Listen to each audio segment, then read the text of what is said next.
This video is for entertainment purpose. Hollywood's kindest soul reaches her limit. The day Jennifer Garner fought back. Viewer note, this broadcast contains highly dramatic moments of conflict. What unfolds when a woman renowned across the globe for her unwavering composure, her decades-long embodiment of grace, and her seemingly inexhaustible well of compassion is forced past the absolute limit? What happens when she finally releases years of quiet restraint in a spectacular, unscripted display of righteous fury on live television? We're talking about Jennifer Garner, the celebrated actress affectionately dubbed America's Sweetheart, the star whose reputation is built on never uttering an unkind syllable about anyone. Picture this: she steps onto the set of a popular daytime talk show, expecting a routine, promotional segment, only to find herself walking directly into the most calculated, vicious ambush of her professional life. This is more than a fleeting celebrity spat. This isn't just another awkward moment that will be forgotten by next week's headlines. This is the monumental day when Jennifer Garner, the patient, the forgiving, the eternally optimistic Jennifer Garner, reached her final, absolute breaking point. She delivered a verbal counterstrike so penetrating, so perfectly aimed, and so justifiably furious that the show's notoriously sharp-tongued host, Joy Behar, was left completely silenced, visibly unsettled, and exposed for the callous aggressor she often defaults to being. What happens after years of being the bigger person? What reckoning is unleashed when the nicest person in the room finally refuses to be silent? You'll want to stay with us until the very end to understand the full, seismic impact of what occurred on that stage. By the time Jennifer elegantly exited that studio, the entire world was about to receive a profound lesson. Even the most gentle of souls have their breaking points. And when that barrier finally shatters, the resulting truth is absolutely biblical. The morning of the ambush, the day commenced on a quiet note of professional normalcy. Jennifer Garner was slated to promote her newest cinematic endeavor, a deeply affecting drama centered on themes of motherhood, perseverance, and the courageous journey of rebuilding one's life following a major loss. It was precisely the kind of role that meshed perfectly with her public persona, the sort of authentic, emotionally layered story she becomes celebrated for bringing to the screen. Her public relations team had secured the View appearance weeks prior. It was standard operating procedure for the promotional circuit: appear, offer a winning smile, discuss the film's merits, share a couple of engaging anecdotes from behind the scenes, and perhaps well up slightly when recounting the emotional weight of the character. An easy, pleasant, and, in the grand scheme of things, totally forgettable booking. Jennifer arrived at the ABC studios that chilly November morning well ahead of schedule, her signature, easygoing warmth illuminating the pre-dawn atmosphere. Her attire was a soft, elegant blue dress that masterfully walked the line between high fashion and relatable ease. Her hair and makeup were expertly done, flawless yet beautifully natural. And her smile? Completely genuine. She engaged effortlessly with the production assistants, inquired about the makeup artist's daughter's college applications, and complimented the wardrobe stylist's unique choice of earrings. This was Jennifer being Jennifer, attentive, genuinely present, and truly interested in the people around her. As always, the crew instantly adored her. What Jennifer, in her good-natured readiness, was entirely unaware of, what she could not possibly have anticipated, was the preparation underway for her hostile reception. Joy Behar had spent the entire previous evening meticulously combing through decades-old tabloid clippings, reading spiteful gossip blogs, and formulating a detailed attack strategy designed explicitly to dismantle Jennifer's carefully maintained public image. Joy showed up at the studio unusually early that morning, tightly gripping a thick file folder filled with printed pages, her jaw locked with unmistakable determination. The other hosts noticed the change instantly. Whoopi Goldberg attempted to inquire about the atmosphere during the initial production meeting, but Joy dismissively waved her off, offering a tight, frozen smile that held no warmth whatsoever. The makeup artists exchanged anxious glances. They'd seen this unsettling pre-hunt look before. When Joy decided to hunt, the consequences were always unpleasant. The studio audience began to fill the seats, buzzing with excitement, many clutching their phones, eager for a glimpse of Jennifer Garner in person. The warm-up comedian wrapped his routine. The familiar, Jazzy theme music for The View began to play. The cameras went live, and Jennifer Garner walked onto that stage with the quiet dignity and magnetic warmth that had cemented her status as a global favorite. What a surprise lay ahead. She was utterly blind to the fact that she was strolling directly into a highly orchestrated trap, set to compromise her professional reputation on live television. Fishing pole the hook, a trap disguised as banter. Welcome back to The View, Joy announced, her voice possessing the customary blend of confidence and artificial warmth that dedicated viewers knew well. We are so pleased to be joined today by the truly wonderful Jennifer Garner. Her smile was initially bright and professional, but for the discerning observer, something cold, calculating, and predatory lurked just beneath the surface. Jennifer, it's just wonderful to finally have you here. Jennifer settled into her seat with trademark grace, crossing her legs and leaning forward slightly with her characteristic open, engaged posture. Thank you so much for the invitation, she replied, her tone genuinely warm. I'm incredibly excited to share this film with everyone. It truly is a special story. The initial segment unfolded exactly as predicted. They discussed the film itself, the character's profound emotional arc, and the difficulties of portraying such deep grief and eventual recovery. Jennifer spoke eloquently about her preparation, the extensive research she'd conducted, and the real-life mothers she'd consulted who had endured similar, wrenching tragedies. The audience appeared engaged, nodding along, clearly moved by her evident passion for the project. Whoopi offered thoughtful, measured questions about her collaboration with the director. Sarah Haynes graciously complimented her attire and inquired about the perennial challenge of balancing a demanding career with motherhood. It was professional, it was pleasant, it was precisely the kind of interview everyone expected. However, those observing closely could perceive a subtle shift in Joy's demeanor. Her smile grew tighter, more forced.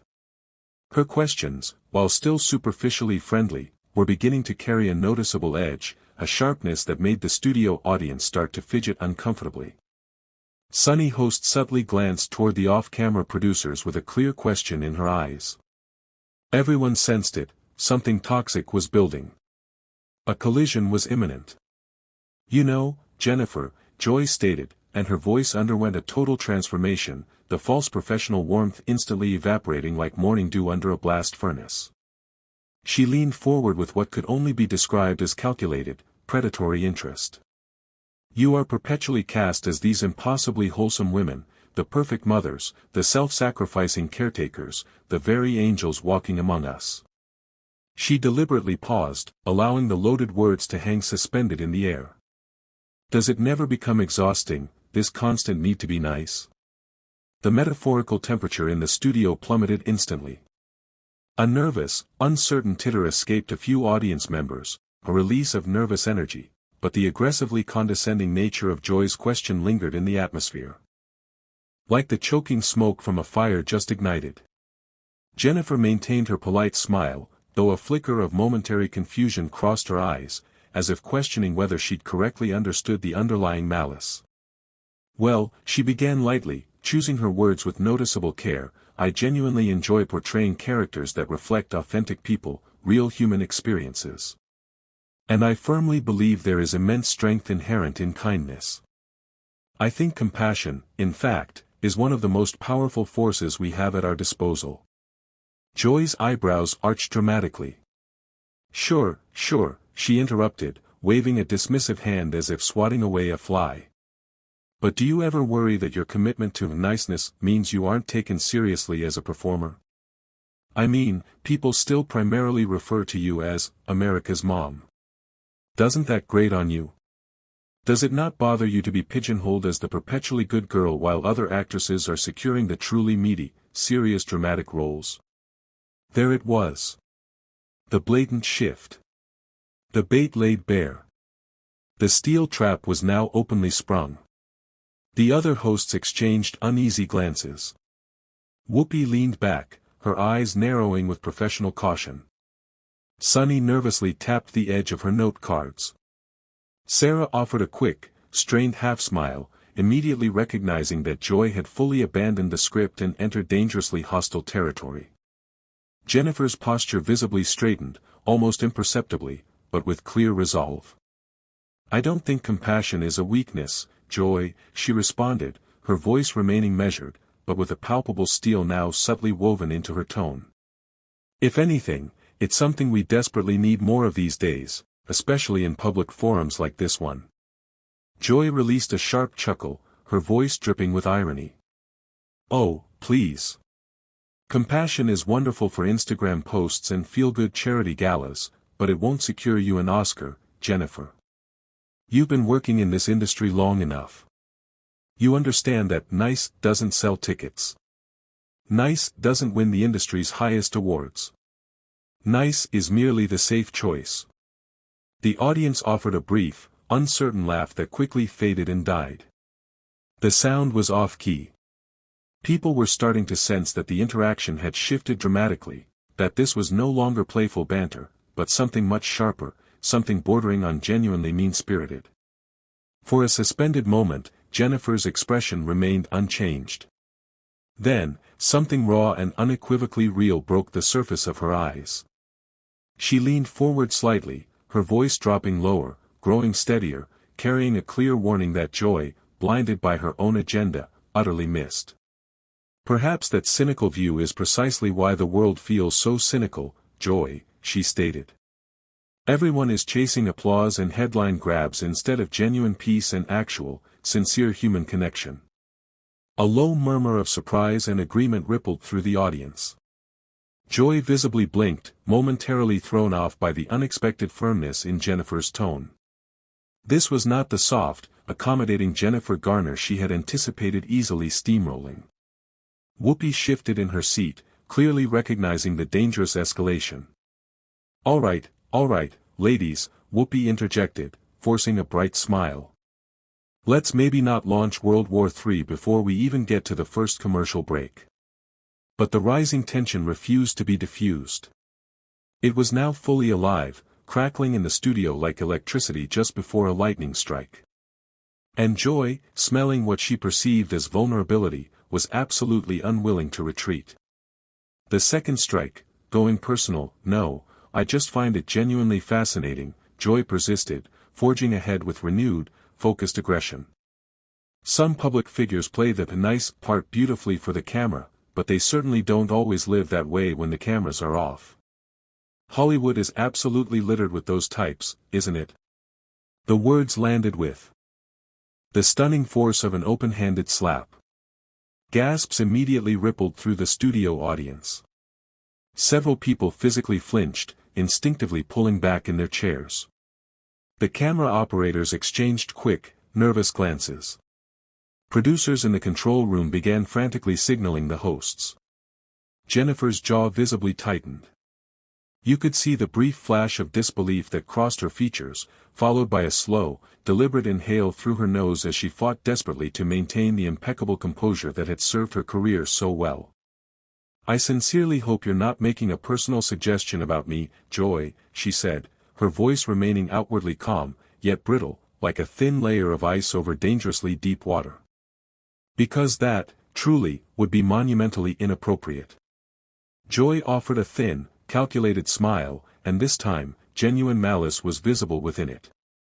"Now, I'm just saying that Hollywood is always full of surprises. People aren't always what they pretend to be. Surely, you would agree with that much, wouldn't you?" This was no longer a professional interview. This was an overt challenge. This was psychological warfare thinly disguised as a conversational exchange. Jennifer's hand subtly clenched on the armrest of her chair. Years of media training, decades of deftly handling difficult questions, every instinct screamed at her to let it pass, to laugh it off, to execute a graceful pivot back to the movie promotion. But something crucial inside her was cracking. A definitive line had been brutally crossed, and deep within her core, Jennifer Garner had finally reached her limit. "I have worked incredibly hard to remain true to myself," she affirmed, her voice perfectly clear, though trembling slightly with barely concealed emotion. "I have tried to live with integrity, to treat every person with fundamental respect, and to be honest about my own struggles and personal growth. If that doesn't fit your particular version of marketable entertainment, if kindness and authenticity somehow bore you, that, Joy, is entirely your problem, not mine." The audience erupted in immediate, thunderous applause, a totally unexpected sound that rolled through the studio like a sudden wave, clearly catching even Jennifer off guard. Whoopi's eyes widened with surprise. Sarah Haynes mouthed a silent, "Oh my God." Sunny looked down at her notes, shuffling papers with frantic speed, desperately attempting to create some kind of professional buffer between the combatants. But Joy didn't back down. If anything, the unexpected applause seemed to embolden her, pushing her further into full attack mode. She sneered, a definite flicker of deep irritation showing through her mask of composure. "Touchy, touchy," she muttered into her microphone, just loud enough for the entire audience to hear. Jennifer's head snapped sharply toward Joy, and for the very first time, the famous, sunny Jennifer Garner warmth was completely and utterly gone. In its place was something intense, something fierce, and utterly unyielding. "You know, Joy," she said, her voice cutting through the studio's atmosphere like a razor through silk, "I came here this morning to discuss my film, not to defend my core character against baseless insinuations. But since you have consciously decided to go there, since you have made that choice, let me be unequivocally clear. Kindness is not a publicity stunt. It is not a performance piece. It is a genuine, daily choice that I make. Even when I am forced to sit directly across from people who apparently confuse outright cruelty with honesty." The studio fell into absolute, dense silence. There was no shuffling, no whispering, only that palpable, electric stillness that precedes a total collapse. Whoopi swiftly leaned forward, her voice now carrying real urgency. "We are going to commercial break," she exclaimed, waving frantically toward the offstage producers. "Right now. We need a break." But Jennifer was nowhere near finished. The dam had officially broken, and years of swallowing disrespect, of smiling through deeply inappropriate questions, of always being the bigger person while others took cheap shots, all came flooding out. "We don't need any more cynics in this world, Joy," she declared, her voice somehow softening, yet making every word land like thunder. "We don't need more people tearing each other down simply for better ratings. We need people who still believe in fundamental decency, in mutual respect, in treating other human beings with basic, unearned dignity." The applause swelled again, even louder this time, washing over the audience like a veritable tidal wave. Several people actually rose to their feet. Others simply stared, stunned, realizing they were witnessing something truly unprecedented in daytime television. Joy forced a laugh, but the sound was hollow, utterly desperate. "Well, I guess I certainly hit a nerve there." Jennifer slightly tilted her head, and when she spoke, her voice was quiet, but devastatingly clear. "No, Joy. You hit a mirror." The studio absolutely exploded. Audible gasps. A few people actually shouted in disbelief. The producers' voices were crackling frantically through everyone's earpieces. Cut to commercial. "Now." Whoopi's voice cut through the rising chatter, strained but professional. "We'll be right back, folks. Don't go anywhere, because we still have so much to talk about." As the familiar theme music swelled and the cameras faded to black, the energy remaining on that set was nuclear.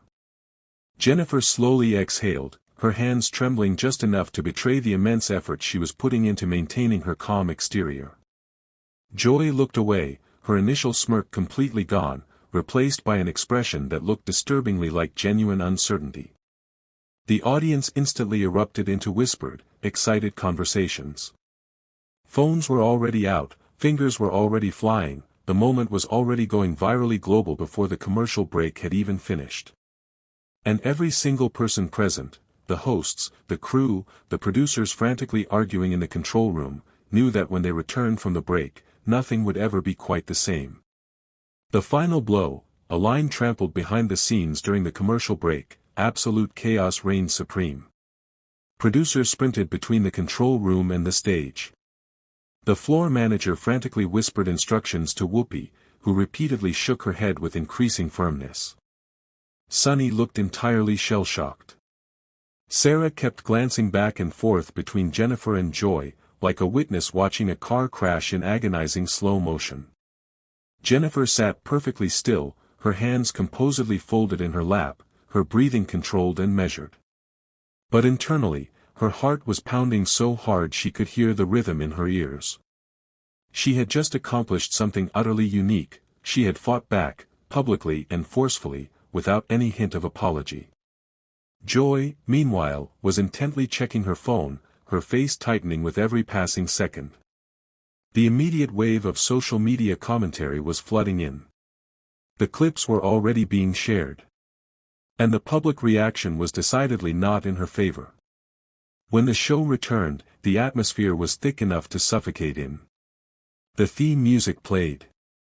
The cameras illuminated, and every viewer, in the studio and at home, was holding their breath, waiting to see what would happen next.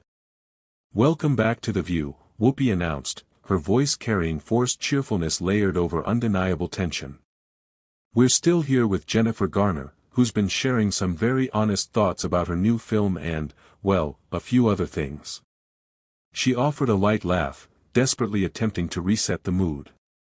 Jennifer turned slightly toward Whoopi, her expression softening in a brief moment of gratitude. "Thank you, Whoopi. I sincerely appreciate the opportunity to have these conversations." Joy crossed her legs, leaned in, and the defiant smirk had returned. "Oh, we're always having conversations here, Jennifer. Some people just don't appreciate it when those conversations become truly real." The audience let out a collective, drawn-out gasp. The sound of a crowd sensing blood was definitely still in the water. Jennifer's lips parted. But before she could articulate a response, Sarah frantically jumped in. "So, Jennifer, tell us more about this new movie. You portray a mother attempting to reconstruct her entire life following a devastating loss, correct? That must have been profoundly emotionally challenging." Jennifer nodded, clearly grateful for the redirection. "Yes, it is fundamentally a story about rediscovering your inner strength when life forces you to completely start over. It's about finding hope and deep resilience." Joy abruptly cut her off, her voice slicing through Jennifer's words like a sharp blade. "You've certainly had to practice that skill in your own life, haven't you? After, everything with Ben." The studio didn't just gasp, it recoiled. The collective intake of breath was so loud, so intensely visceral that it actually spiked the sound equipment's meters. Several audience members physically jerked back in their seats as if they'd been slapped. A woman in the third row covered her mouth with both hands in shock. The energy in the room had transformed from uncomfortable tension into outright, shared shock in the span of one single, vicious sentence. The words impacted Jennifer with the force of a physical blow, loud, deeply personal, crossing every professional boundary that exists in television and utterly trampling them into the dust. This was not merely tough journalism. This wasn't even aggressive interviewing. This was a calculated, purposeful attack on someone's most painful, private experiences, deliberately weaponized for ratings. Jennifer blinked, her composure faltering for a mere fraction of a second. The mask of professional grace completely slipped, revealing a flash of raw, exposed vulnerability underneath. You could witness it unfolding in real time, the slight widening of her eyes, the genuine shock in the parting of her lips, the way her entire body seemed to momentarily freeze as her brain struggled to fully process what had just been flung at her on live television in front of millions of viewers. You could practically hear her breath catch, see her world temporarily tilt off its axis as she fully comprehended that this was not just a mere ambush, it was a public execution. Then, slowly, deliberately, with the kind of intense, quiet control that only comes from years of managing impossible situations with grace, she settled back into her chair. Her eyes narrowed, not precisely in anger, but in complete and utter disbelief. The look on her face was that of someone who had just watched another person reveal themselves to be far, far uglier than she had ever imagined possible. But in the end, only one crucial question mattered for the future of daytime television: when Grace decides to actively fight back, who is truly prepared for that kind of profound, moral power? If you like my podcast, so subscribe my channel. Goodbye.